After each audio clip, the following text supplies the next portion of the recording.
Assalamualaikum warahmatullahi wabarakatuh. Perkenalkan, nama saya Sofyan Batara Maulana dari Program Studi Ilmu Komunikasi Fakultas Ekonomi dan Ilmu Sosial Universitas Fajar Makassar. Nah, kali ini saya akan menjelaskan beberapa teori beserta isunya dari teori komunikasi. Langsung saja kita masuk kepada teori yang pertama, yaitu teori pengurangan ketidakpastian. Nah, teori ini menjelaskan bagaimana komunikasi digunakan untuk mengurangi ketidakpastian di antara orang asing yang saling terlibat dalam pembicaraan satu sama lain untuk yang pertama kalinya.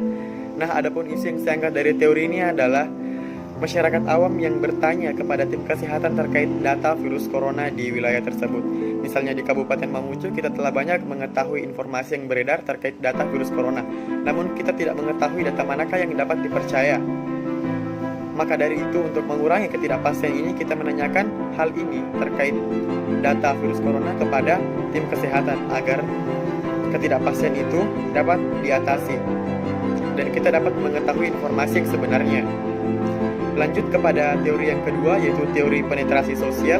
Nah, teori ini menjelaskan tentang keterbukaan dalam sebuah hubungan di mana individu-individu bergerak dari komunikasi superficial ke komunikasi pribadi. Nah, isu yang saya angkat dari teori ini adalah Bapak Yana Mulyana selaku Wakil Wali Kota Bandung menginformasikan bahwa dirinya telah positif terpapar virus corona. Melalui laman akun Instagram beliau menginformasikan kepada halayak luas.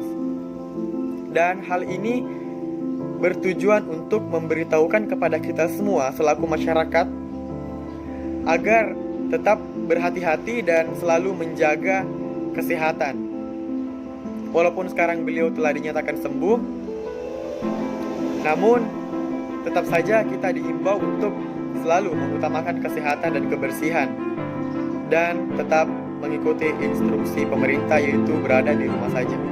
Nah, selanjutnya kita beralih kepada teori yang ketiga, teori pertukaran sosial.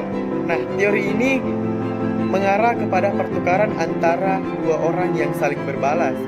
Nah, isu yang saya angkat dari teori ini adalah pemerintah Kabupaten Pasir gelar pertemuan dengan wartawan guna membahas data virus corona.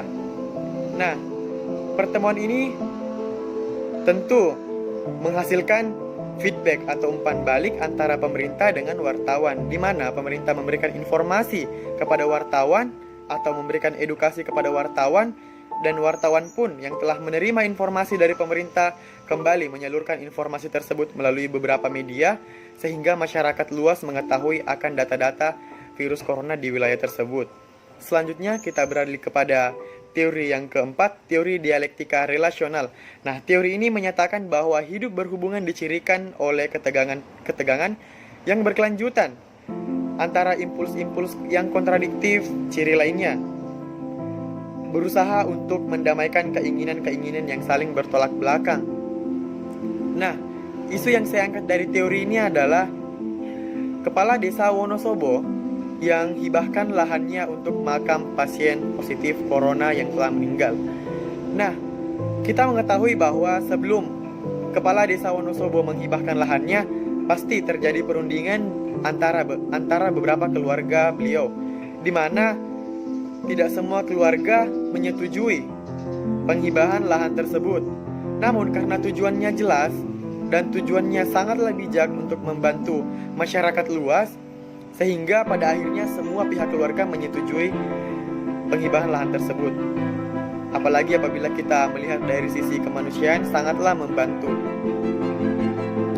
Nah, selanjutnya kita beralih kepada teori yang kelima, teori manajemen privasi komunikasi, di mana teori ini memutuskan apa yang harus dirahasiakan dan apa yang harus diungkapkan. Teori ini didesain untuk menjelaskan isu-isu keseharian, negosiasi kompleks antara privasi dan keterbukaan. Nah, isu yang saya angkat dari teori ini adalah memberitahukan pasien positif kepada halayak namun menyembunyikan identitas pasien. Maksudnya adalah, misal di Kabupaten Mamuju kita telah mengetahui bahwa ada beberapa masyarakat yang telah positif terpapar virus corona dan pasien tersebut telah diisolasi di Rumah Sakit Regional Zulbar. Namun Pasien tersebut tidak diberitahukan identitasnya kepada masyarakat luas guna menghindari intimidasi terhadap pasien oleh masyarakat luas. Nah, di sini kita telah mengetahui pasien yang terpapar virus corona dan keberadaan pasien. Namun kita tidak boleh mengetahui identitas diri pasien guna untuk menjaga privasi diri pasien tersebut. Nah, itulah penyampaian dari beberapa teori dan isu di pertemuan kelima. Selanjutnya kita beralih kepada pertemuan keenam, di mana pada pertemuan keenam ini terdapat dua teori. Yang pertama adalah teori pemikiran kelompok atau group think, di mana teori ini membantu kita untuk memahami sifat dasar dari pengambilan keputusan di dalam kelompok kecil. Nah, adapun isu yang saya angkat dari teori ini adalah Najwa Shihab beserta beberapa musisi lainnya bekerja sama untuk membuat konser musik di rumah saja untuk penggalangan dana COVID-19. Nah, adapun media yang digunakan adalah media sosial beserta media massa. Di sini, Najwa Shihab beserta beberapa musisi lainnya telah bekerja sama dan itu sudah dapat dikatakan sebagai kelompok kecil karena tujuannya sangat jelas, yaitu untuk melakukan penggalangan dana di dalam penyebaran virus COVID-19 ini. Penggalangan dana digunakan untuk memberikan donasi sekaligus membantu meringankan beban di dalam pandemi COVID-19 ini atau pandemi virus corona ini. Nah, selanjutnya teori yang kedua adalah teori penstrukturan adaptif. Mendeskripsikan bagaimana institusi sosial dan organisasi misalnya diproduksi, direproduksi, dan ditransformasi melalui penggunaan aturan-aturan sosial. Nah, isu yang sangat dari teori ini adalah Kementerian BUMN mengajak putra-putri bangsa untuk menjadi volunteer gugus depan dalam mewaspadai dan antisipasi COVID-19 atau virus corona. Nah, di sini kita mengetahui bahwa Menteri BUMN membuka lowongan kepada putra-putri bangsa yang ingin menjadi volunteer. Namun, bukan berarti kita yang ingin mendaftarkan diri sebagai volunteer itu langsung diterima begitu saja. Melainkan, ini semua melalui beberapa tahapan-tahapan atau prosedur-prosedur, di mana tahapan yang pertama tentu penyeleksian. Nah, apabila kita lolos pada tahap penyeleksian, kita akan diberikan pembekalan.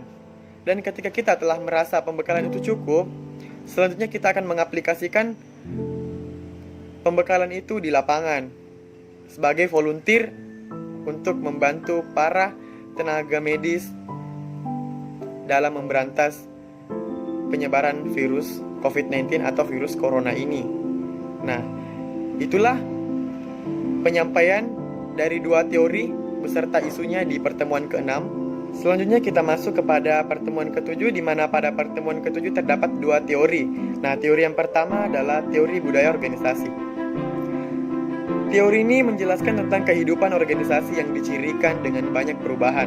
Perubahan biasanya ditandai dengan adanya semangat, kekhawatiran, rasa frustasi, dan rasa tidak percaya. Nah, isu yang sangat daripada teori ini adalah bekerja dari rumah, ibadah di rumah, dan belajar dari rumah. Di mana kita tahu ketiga aspek ini merupakan budaya baru yang kita alami saat ini. Sebelumnya kita tidak pernah merasakan bekerja dari rumah, belajar dari rumah, dan beribadah dari rumah dalam kurun waktu selama ini. Nah, namun alasan kita atau tujuan kita bekerja dari rumah, beribadah dari rumah, dan belajar dari rumah itu sebagai bentuk antisipasi kita dalam memutus rantai penyebaran virus corona atau virus COVID-19 ini. Namun tidak dapat dipungkiri, ketiga aspek ini merupakan budaya baru yang telah kita alami sekarang. Dan kita pun belum mengetahui kapan semua ini akan berakhir, namun kita harus berusaha semaksimal mungkin agar semuanya juga dapat terselesaikan. Maka dari itu, kita sebagai masyarakat harus bekerja sama dengan pihak-pihak yang telah berusaha untuk menghentikan penyebaran virus COVID-19 ini atau virus corona ini, yaitu dengan belajar dari rumah, bekerja dari rumah, dan beribadah dari rumah. Selanjutnya teori yang kedua adalah teori informasi organisasi. Teori ini menggambarkan proses di mana organisasi mengumpulkan, mengelola, dan menggunakan informasi yang mereka terima atau pertukaran informasi. Nah, isu yang saya angkat dari teori ini adalah Fajar Group sebagai organisasi besar atau perusahaan yang berkecimpung di dunia pemberitaan seperti media cetak. Nah, adapun contoh kasusnya yaitu bantuan masker dari Universitas Fajar kepada rumah sakit terkait. Nah, media yang digunakan adalah media cetak. Baik, mungkin cuma itu yang dapat saya sampaikan. Kurang dan lebihnya mohon dimaafkan. Akhir kata, saya Sofyan. Wassalamualaikum warahmatullahi wabarakatuh.